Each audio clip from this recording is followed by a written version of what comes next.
নমস্কার। শনি রাহুর সংযোগ বা কম্বিনেশন মীন রাশির জাতক জাতিকার জীবনে কি ফল পাবেন? স্পেসিফিক মীন রাশির জাতক জাতিকা, শনি রাহুর এই সংযোগটা কোথায় ঘটছে? মীন রাশিতে। শনি গত 29শে মার্চ 2025 রাত্রি 10টা 30-এ কুম্ভ রাশি ত্যাগ করে মীন রাশিতে এন্ট্রান্স করেছে। আর মীন রাশিতে অলরেডি রাহু প্রায় 1.5 বছরের কাছাকাছি ধরে অবস্থান করে আছে, প্রায় 1.5 বছর, নট পুরোপুরি 1.5 বছর। এবার শনি যখন এন্ট্রান্স করলো মীন রাশিতে, তাহলে শনি রাহুর একটা সংযোগ হলো। এই শনি রাহুর সংযোগ মীন রাশির জাতক জাতিকার জীবনে কি ফল আসবে? শনি কুম্ভ রাশি ত্যাগ করে যখন এই মীনে এন্ট্রান্স করলো, আপনার একটা নতুন অধ্যায় বলতে পারেন সূচনা করলো। কি সেই অধ্যায়? সাড়ে সাতির দ্বিতীয় প্রভাব শুরু হলো, অর্থাৎ দ্বিতীয় চরণ। প্রথম চরণ শনি যখন কুম্ভ রাশিতে ছিল, তখন আমরা ফার্স্ট ফেজ, অর্থাৎ শনি সাড়ে সাতি ফার্স্ট ফেজ চলছিল। এবার কুম্ভ থেকে মিনে গেলে এবার আমরা শনি সাড়ে সাতির দ্বিতীয় পর্ব শুরু হলো। তাহলে এই দ্বিতীয় পর্ব ছাড়াও শনি রাহু সংযোগ কি ফল পাবেন? প্রথমে আলোচনা করি, এই যে শনি রাহুর এই যে সংযোগটা ঘটছে কোথায়? মীন রাশিতে, যা রাশি সাপেক্ষে আপনার রাশিতে ঘটছে। আপনার রাশিতে এই ঘটনাটা ঘটছে দীর্ঘ 57 বছর পরে। কেন বললাম দীর্ঘ 57 বছর পরে? এই 2025 সালে ঘটেছে। এর আগে 1968 সালে এইরকম শনি রাহু সংযোগ ঘটেছিল আপনার রাশিতে, 1968 সালে। আর তারপরে ঘটনা ঘটছে 2025 সালে। তাহলে এই 1968 থেকে 2025, এই যে মাঝখানে কি আর কোনো সংযোগ ঘটেনি? তা কিন্তু নয় সুপ্রিয় দর্শক বিন্দু। মাঝখানে কয়েকবার শনি রাহুর সংযোগ ঘটেছিল, তবে সেটা আপনার রাশিতে নয়। 1990 সালে, 1980 সালে একটা প্রথম ঘটনা ঘটেছিল শনি রাহুর সংযোগ, তারপর 1980 সালে শনি রাহুর সংযোগ ঘটেছিল কোথায়? সিংহ রাশিতে, যা রাশি সাপেক্ষে আপনার কোথায়? ষষ্ঠ ভাবে ঘটেছিল। 1990 সালে শনি রাহুর একই রূপে সংযোগ হয়েছিল কোথায়? মকর রাশিতে, যা রাশি সাপেক্ষে আপনার একাদশ, অর্থাৎ আয় ভাবে ঘটেছিল। 2013 সালে শনি রাহুর সংযোগ ঘটেছিল কোথায়? তুলা রাশিতে, যা রাশি সাপেক্ষে আপনার অষ্টমে, অর্থাৎ 80, 90, 2013 মাঝখানে এই সংযোগগুলো হয়েছিল, সেটা ষষ্ঠ, অষ্টম আর একাদশে। 1968 সালের পর 2025, অর্থাৎ দীর্ঘ 57 বছর পরে শনি রাহুর সংযোগ ঘটছে কোথায়? আপনার রাশিতে। এই যে রাশিতে শনি রাহুর সংযোগ, এটাকে অনেকে পিশাচ যোগও বলে থাকে, শনি রাহুর সংযোগকে। এর ফলে আপনি কি ফল পাবেন দীর্ঘ 57 বছর পরে? The Saturn Rahu combination in the 50 days zodiac sign pieces. Then Rahu shift or house change.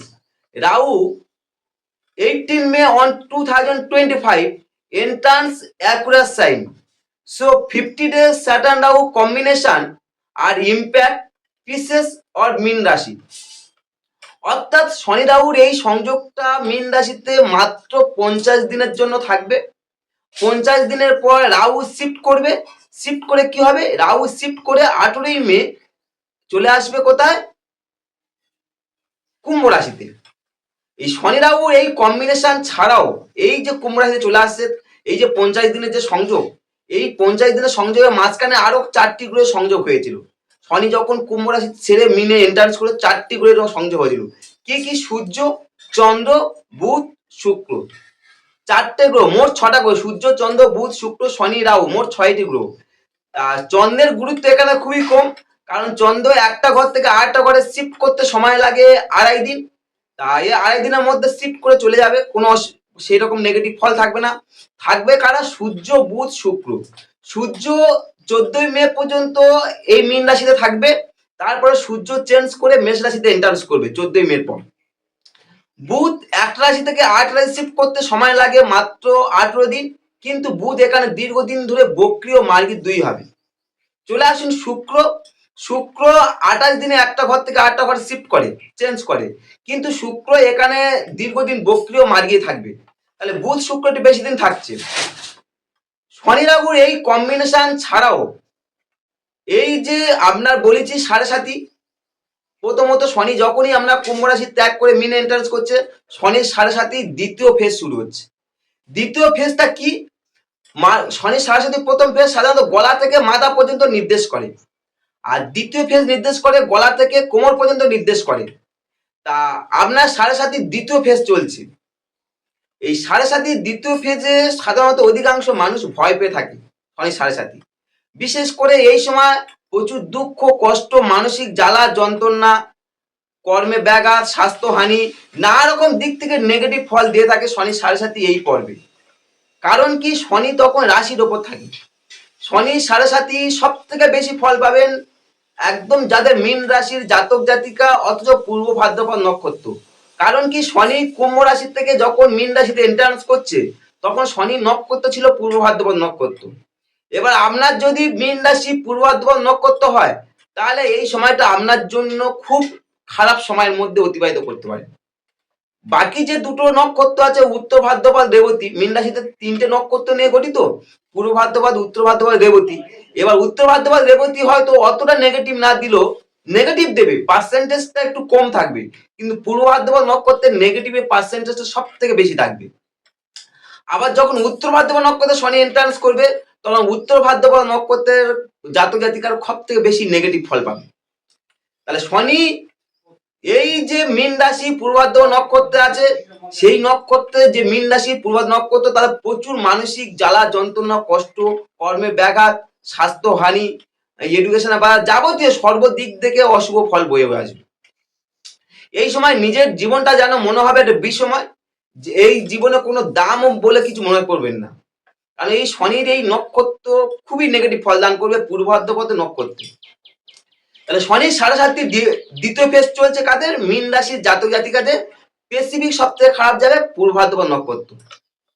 শনি এই সাড়ে সাতি পর্ব ছাড়াও যেহেতু আমি বলেছি 50 দিনের জন্য শনি রাহুর এই সংযোগ ঘটছে, তা এর ফলে আপনি কি ফল পাবেন আমার ভিডিও টপিক মূল ছিল। তাহলে শনি রাহুর সংযোগ আপনি যে ফলগুলো পাবেন তা হলো এই শনি রাহুর সংযোগ, প্রথম কথা বলি, শুভদায়ক নয়। বিশেষ করে রাশিতে, রাশিতে এই যোগ জ্যোতিষশাস্ত্রে অনেকে পিশাচ যোগ বলে মনে করে অধিকাংশ জ্যোতিষরা। তাই যেহেতু অশুভ যোগ, তাহলে ফলে আপনার নেগেটিভ ফলটা বেশি থাকছে আপনার মধ্যে। এই সময় প্রচুর বাধা বিঘ্ন, দুঃখ, কষ্ট যাবতীয় মধ্যে দিয়ে আপনার জীবন অগ্রসর হতে পারে। এই সময় কোনো কাজ, আপনি যে কাজটা করবেন সেই কাজে কোনো নিয়ম শৃঙ্খলা কোনো কিছুই থাকবে না। কোনো নিয়ম করে কোনো শৃঙ্খলার মধ্যে কোনো কাজ করে উঠতে সক্ষম হবেন না। এই যোগ, এই যে পিশাচ যোগটা, আপনারা প্রতিটা মানুষ চায় স্রোতের অনুকূলে হাঁটতে, এগিয়ে যেতে, কিন্তু আপনাকে স্রোতের প্রতিকূলের মধ্যে দিয়ে জীবন অতিবাহিত করতে হতে পারে এবং করতে করতে হবে। এটা আপনার এই যোগটা আপনার ক্ষেত্রে শুভদায়ক নয়। যেহেতু শনি দ্বাদশপতি, একাদশপতি ঠিক, আবার দ্বাদশপতি, এবার দ্বাদশপতি যখন রাশিতে এন্ট্রান্স করছে ফলে স্বাস্থ্য নিয়ে আপনি একটা সবসময় জ্বালা যন্ত্রণা কষ্ট যাই কিছু বলুন, স্বাস্থ্য নিয়ে সবসময় আপনি সমস্যা ভুগবেন। এই সময় তাই আপনি স্বাস্থ্য নিয়ে একটু সাবধানে থাকতে পারেন। পারলে সঠিক খাদ্যাভ্যাস, যোগাসন, প্রাণায়াম, ব্যায়াম যাবতীয় সবকিছু করতে পারেন। আর সব থেকে ভালো হবে আপনি ডাক্তারের সঙ্গে কন্টিনিউয়াসলি চেক আপ করাতে পারেন বা তার সঙ্গে পরামর্শ করতে পারেন, তাহলে অনেকটা শুভ ফল পাবেন। তা না হলে দ্বাদশপতি রাশিতে এবং রীতিমতো আপনার পূর্ব ভাদ্রপদ নক্ষত্রের মধ্যে শনি আছে, তাহলে আপনার স্বাস্থ্য নিয়ে সবসময় আপনি সচেতন থাকতে পারেন। শনি নির্দেশ করে কি? একটা কোনো জিনিস কর্ম করে বা শ্রমশীল, শ্রম দ্বারা কোনো কিছু অর্থ উপার্জন করা। ফলে শনি যখন রাশিতে এন্ট্রান্স করছে তাহলে আপনার মধ্যে একটা শ্রমশীল ভাব তৈরি হবে। শ্রমশীল ভাব, অধ্যবসায়ী, মিতচারী, মিতব্যয়ী, কারণ শনি হচ্ছে খরচ করতে কম চায়, মিতব্যয়ী হয়ে থাকে। হ্যাঁ, তাই শনি 18 মে পর্যন্ত শনি রাহু সংযোগ একটু হলে শ্রমশীলটা একটু মিডিয়াম থাকলেও কিন্তু 18 মে পর থেকে আপনার শ্রমশীল ভাবটা বেশি থাকবে। আপনি সবকিছু চাইবেন, কষ্ট করে জীবনে কিছু পেতে চাইবেন 18 মে পর থেকে, তার আগে নয়।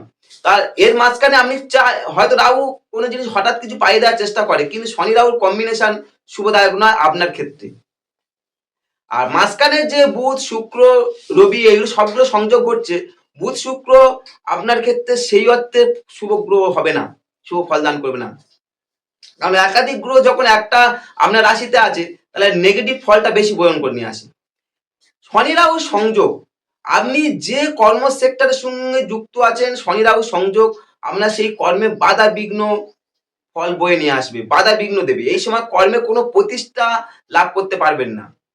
কর্মের মধ্যে আপনি চাপ অনুভব করতে পারবেন, সবসময় চাপ অনুভব করবেন, বসের প্রিয় পাত্র হতে পারবেন না, এবং কর্মের নানা রকম নেগেটিভ পর্যন্ত ঘটতে পারে কর্মে, আপনার কর্ম সেক্টরে।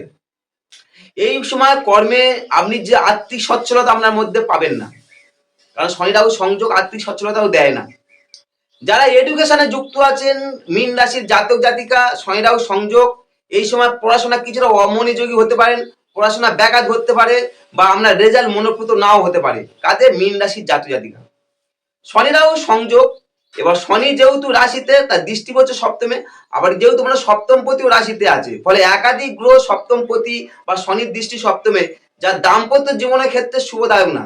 এবং সূর্যও আছে আমার রাশিতে, মানে ষষ্ঠপতি অষ্টমপতি সবগুলো কম্বিনেশন, যা দাম্পত্যের ক্ষেত্রে এই সময় শুভদায়ক নয়। এই সময় দাম্পত্য জীবনে ছোটখাটো ভুল ত্রুটি হতে পারে, যা সম্পর্কে উন্নতির তুলনা অবনতি ঘটাতে পারে এবং সম্পর্কে ব্যাঘাত ঘটাতে পারে। শনি রাহু সংযোগ মীন রাশির জাতক জাতিকাদের ব্যক্তিত্বের একটা প্রকাশ ব্যাঘাত ঘটাবে, ব্যক্তিত্বের প্রকাশ। এই যোগ 7.5 দ্বিতীয় পর্ব ছাড়াও আর কি কি ফল পেল আলোচনা করলাম। আরো যদি জানতে চান, আমার উপরে যে নাম্বারটা আছে সেই নাম্বারে যোগাযোগ করতে পারেন, তাহলে আপনাদের ব্যক্তিগত আরো কি ফল পাবেন, কারণ সেখানে আপনার দশা অন্তর্দশা গ্রহদের অবস্থান ডিটেলস আলোচনা হবে। কারণ এটা তো সার্বিক বিচার হলো। আপনাদের যদি জন্মকুষ্টি বিচার করতে চান, উপর নাম্বারে যোগাযোগ করতে পারেন। নমস্কার।